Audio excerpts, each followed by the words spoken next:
يا شرفاء اليمن وانجت الغيرة والنخوة وماتت الشهامة في الرجال.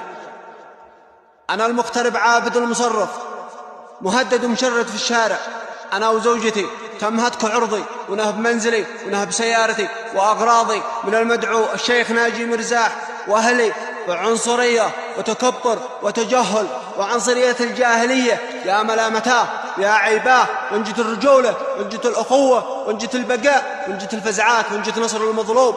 أنا مهدد ومضرود ومشرد في الشارع، مهدد أنا وزوجتي بالقتل بسبب العنصرية من أجل فوارق طبقية وعنصرية وغير أخلاقية.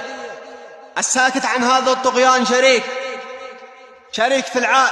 فزعتكم من أخوتكم بنشر هذا الفيديو وتوصيل مظلوميتي إلى من يخصه الأمر وإلى مشايخ اليمن وكافة بكين وحاشد وإلى كل رجل فيها الغيرة وفيها النقوة بأي ذنب هتك منزلي ونهبة أغراضي وسيارتي وبنادقي وأغراضي وأدواني باسم مسمى مزيف وزخرفات، والشيخ ناجي يفرض علي الطلاق بالقوة والتهديد بالقتل ويجبرني على فراق زوجتي أو ظلمها أو بقتانها. يا قبائل اليمن ومشايخها وكبارها وصغارها، أوقفوا لنصرتي، أوقفوا معي للحق.